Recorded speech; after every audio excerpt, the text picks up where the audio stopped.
We meet Tony in his taxi in Dublin. A few years ago, this father of 6 got into financial trouble. His wife suffered from a mental illness and was in hospital for a long time. With his job as a taxi driver, Tony just couldn't pay the bills anymore.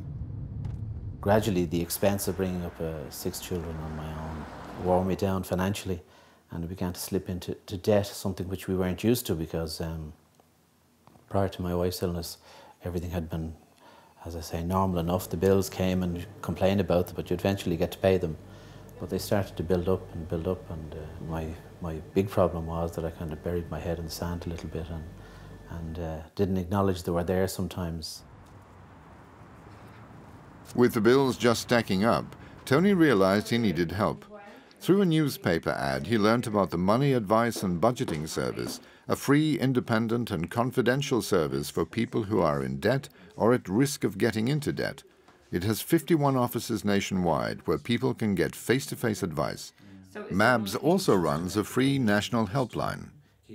We meet with people one-to-one, and we look at 2 sides. We look at their income, make sure that they have their tax entitlements, social welfare entitlements, and then we examine their budget with a view to putting forward proposals to their creditors that are outstanding.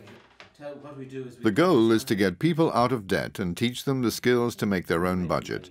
The project has been presented to other EU member states as a best practice case.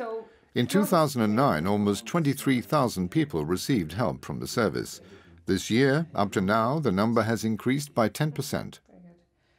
In Ireland, 15% of the population is at risk of poverty. In 1997, the government, in collaboration with the EU, launched the National Action Plan for Social Inclusion. It targets specific groups in its combat against poverty and social exclusion.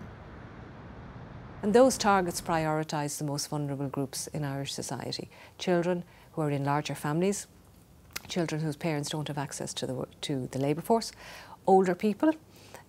Older people may have needs to get access to services, their health, their access to continuing learning, to transport.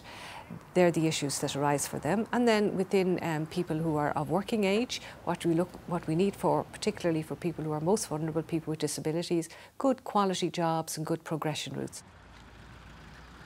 The economic downturn in Ireland doesn't make life easy, but with the skills Tony learned from the project, he can now support his family and pay the bills. We still carry on with that model that we picked up from the Money Advice and Budgeting Service. Now we're in recessionary times and things are difficult enough, but we're able to manage, we're able to get by, and we know what to do. We put away a little bit each week. You can pay something each week off bills, whatever way you want to do it. You have to just keep at it, you know. It's not easy, but it's certainly, we've more peace of mind now.